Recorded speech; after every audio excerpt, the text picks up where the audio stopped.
O caráter popular da arte e o realismo. Publicado no novacultura.info em 14 de fevereiro de 2025. Se quisermos reduzir a fórmulas à literatura alemã atual, temos que levar em conta que o que se denomina literatura só tem a possibilidade de ser impresso no estrangeiro e quase só no estrangeiro pode ser lido. A divisa do caráter popular para a literatura assume assim uma tonalidade singular. Espera-se do escritor que escreva para um povo com o qual não vive. No entanto, refletindo melhor, a distância do escritor em relação ao povo não aumentou tanto como se poderia pensar. Agora, não é tão grande como parece e antes não era tão pequena como parecia. A estética dominante, o preço do livro e a polícia interpuseram sempre uma distância considerável entre o escritor e o povo. No entanto, seria errado, ou seja, não realista, encarar o aumento da distância como apenas a exterior. Sem dúvida, é necessário um esforço especial para conseguir hoje escrever de forma popular. Por outro lado, isso se tornou mais fácil e mais urgente. O povo demarcou-se mais nitidamente da camada que se lhe sobrepõe, os seus opressores e exploradores destacaram-se dele, e se envolveram com eles numa luta sangrenta, que já não é mais possível desconhecer. Tornou-se mais fácil tomar partido. Entre o público aí rompeu, por assim dizer, uma luta aberta. Também hoje a exigência de uma escrita realista não pode ser tão facilmente ignorada.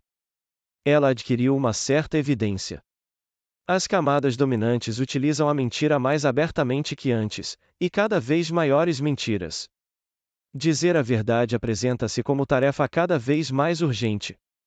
Os sofrimentos aumentaram, e aumentou a massa dos que sofrem.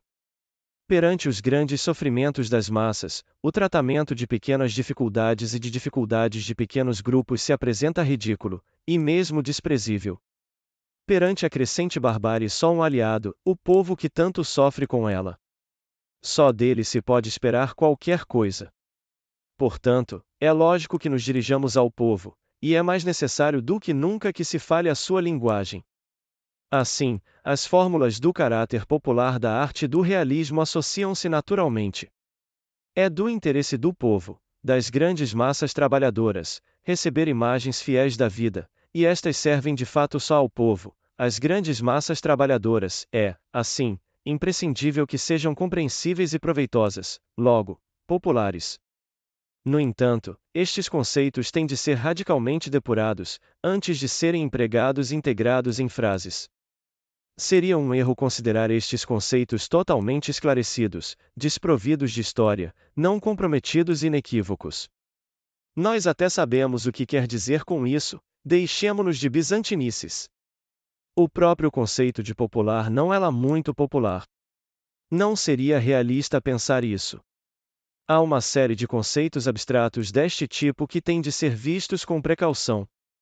Basta pensar em tradição, realeza, santidade, e vê-se logo que também popularidade possui um tom muito especial, sacro, solene e suspeito, que de modo algum podemos deixar de notar. E não podemos fazê-lo, porque o conceito de popular nos é indispensável. É precisamente nos chamados textos poéticos que o povo aparece de uma forma particularmente supersticiosa, ou melhor, que desperta a superstição. Aí aparece o povo com as suas qualidades imutáveis, as suas sagradas tradições, formas de arte, usos e costumes, a sua religiosidade, os seus inimigos seculares, a sua força inesgotável, etc. Aí aparece uma estranha união entre carrasco e vítima, entre explorador e explorado, apenas daquele enxame de gente pequena que trabalha, por oposição aos grandes. A história das muitas falsificações empreendidas a partir deste conceito de povo é longa e complicada, é uma história da luta de classes.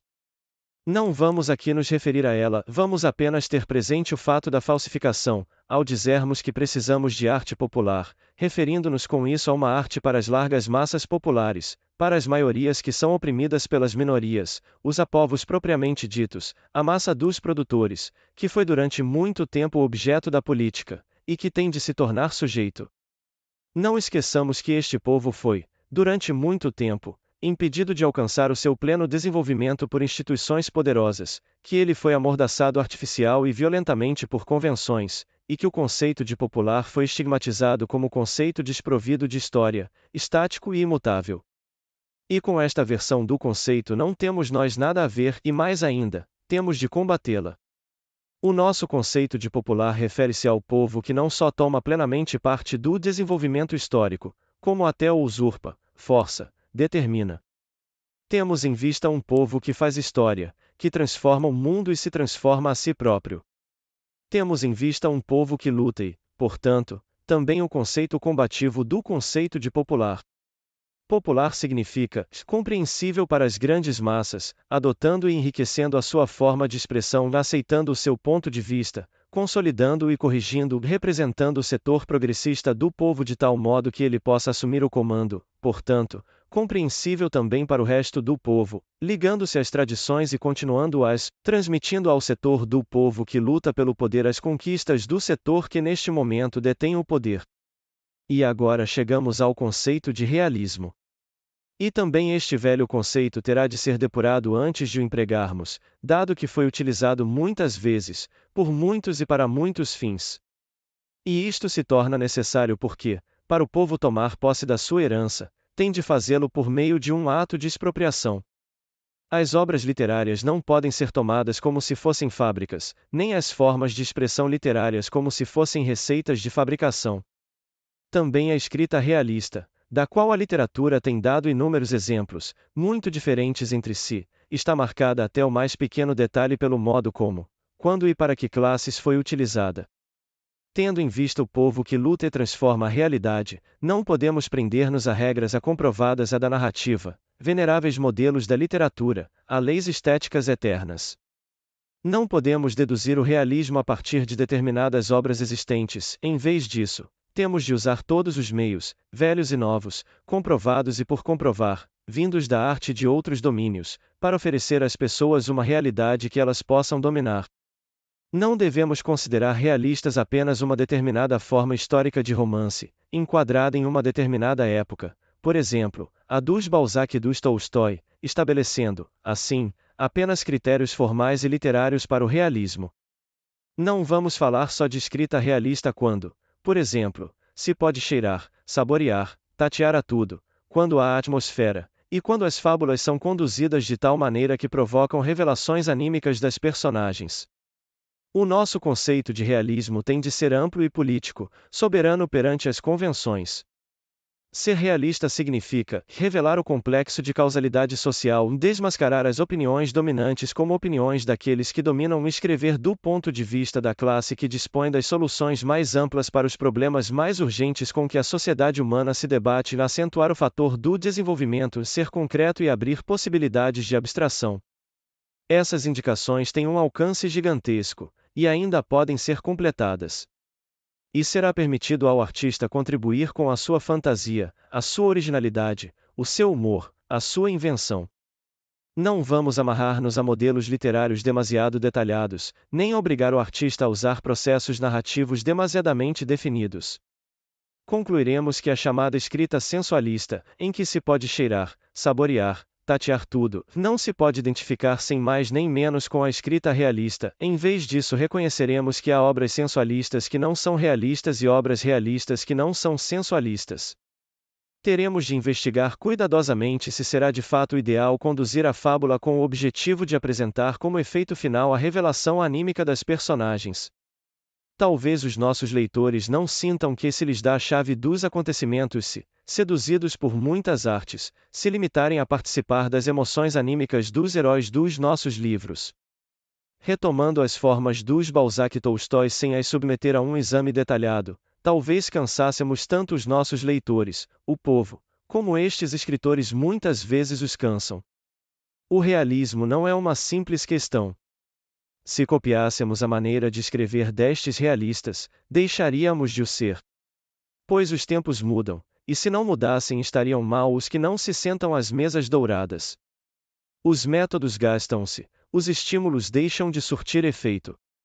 Aparecem novos problemas, exigindo novos processos. A realidade se altera e para representá-la tem de se alterar os processos de representação. Nada surge do nada, o novo nasce do velho, mas nem por isso deixa de ser novo. Os opressores não trabalham sempre da mesma maneira. Não podem ser sempre apanhados do mesmo modo. Há tantos métodos de escapar à prestação de contas. As suas estradas militares são batizadas de autoestradas. Os seus tanques estão pintados para se parecerem com os arbustos de Macduff. Os seus agentes têm as mãos calejadas como se fossem trabalhadores. Não, isso de transformar o caçador na caça requer inventiva. O que ontem era popular, não o é hoje, porque o povo já não é hoje como era antes. Quem não estiver preso a preconceitos formais, sabe que a verdade pode ser ocultada de muitas maneiras, e que ela tem de ser dita de muitas maneiras, e sabe que se pode despertar de muitos modos a indignação por condições inumanas, pela descrição direta, patética ou objetiva, pela narração de fábulas e parábolas, em anedotas, por exagero ou redução. No teatro, a realidade pode ser representada de forma objetiva ou fantástica. Os atores tanto podem se caracterizar pouco, ou nada, se apresentar a muito naturais, e o que representam ser a pura mentira, como podem usar máscaras grotescas, e no entanto, representarem a verdade. Quanto a isso não há praticamente discussão possível, e tem de se procurar os meios conforme os fins. O povo sabe fazer isso. As grandes experiências teatrais de Piscator, e as minhas próprias, em que constantemente se destruíam formas convencionais, tiveram o seu grande apoio nos quadros mais progressistas da classe trabalhadora. Os trabalhadores avaliaram tudo segundo o seu conteúdo de verdade, acolhiam bem todas as inovações que serviam à representação da verdade, do real funcionamento da sociedade, recusavam tudo que parecesse jogo fútil, maquinaria sem objetivo para além de si próprio, isto é, que ainda não, ou já não se adequava à sua finalidade.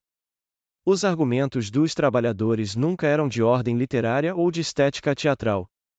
Nunca se lhes ouviu dizer que não se pode misturar teatro com cinema. Se o filme não era corretamente montado, dizia-se, quando muito, e a fita aqui é supérflua, desvia a atenção.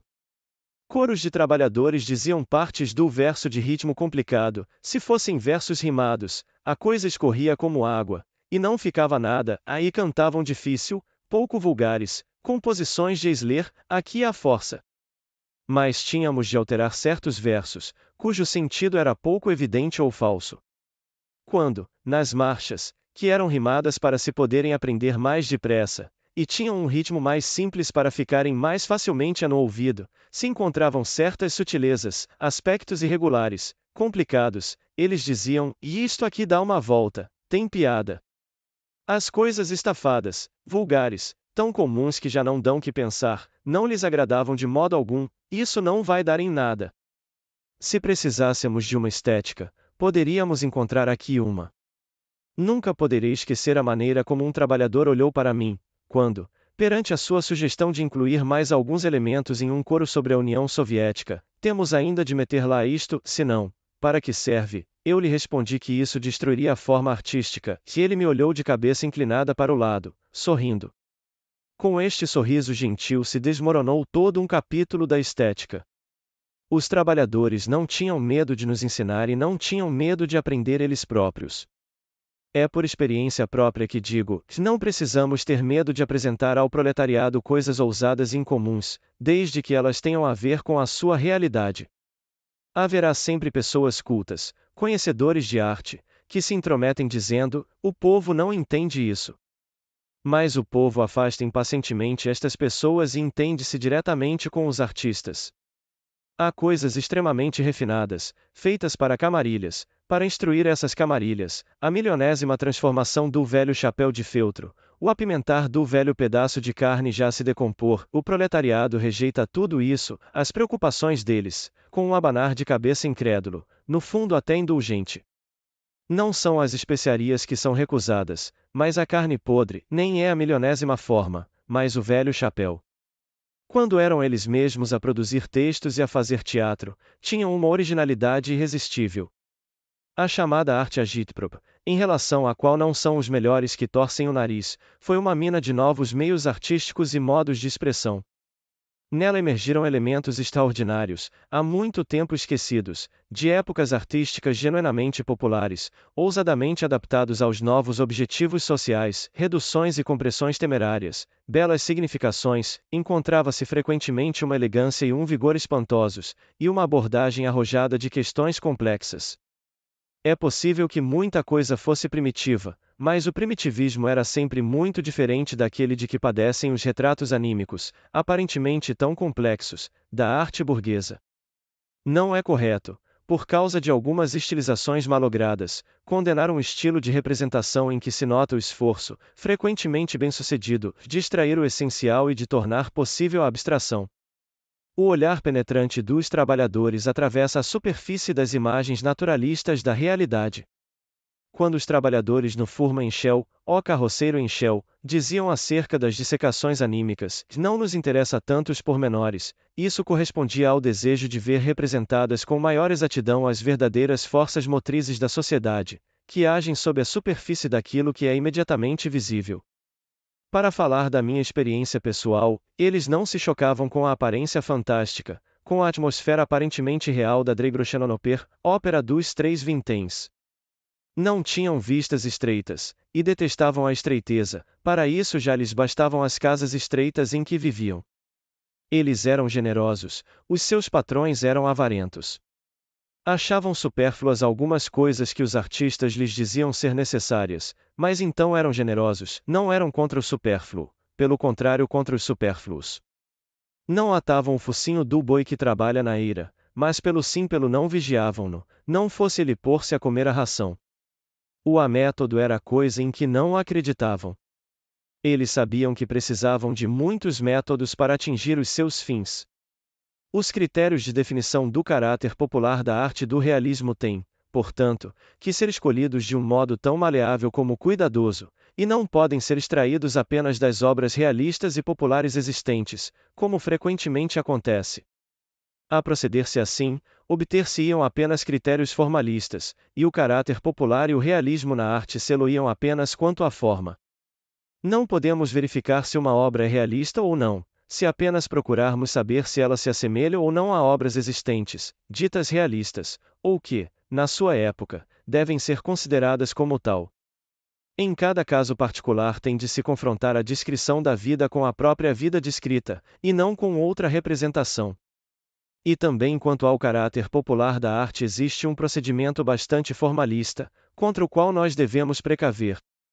Uma obra literária não é apenas compreensível quando está escrita exatamente como outras obras que foram compreendidas. Essas outras obras, que foram compreendidas, não foram sempre escritas como as obras que as precederam. Fez-se qualquer coisa para as tornar compreensíveis. Também nós temos de fazer qualquer coisa pela inteligibilidade das novas obras. Não existe apenas o ser popular, mas também o tornar-se popular. Se queremos ter uma literatura verdadeiramente popular, viva, combativa, totalmente imbuída da realidade e abrangendo totalmente essa realidade, temos de ser capazes de acompanhar a rápida evolução da realidade. As grandes massas trabalhadoras estão já em marcha. A atividade e a brutalidade dos seus inimigos é prova disso. Escrito por Bertolt Brecht. Texto extraído do livro A um capítulo da história da modernidade estética, debate sobre o expressionismo, escrito pelo autor já citado. Ensaio de Brecht originalmente publicado na Revista das Wort, por volta da década de 1930. Dutra do agindo.wordpress.com. Obrigado por assistir. Não se esqueça de dar like, se inscrever no canal e compartilhar. Visite o novacultura.info para participar do nosso grupo do livro e assinar o jornal Rumos da Luta. Links na descrição.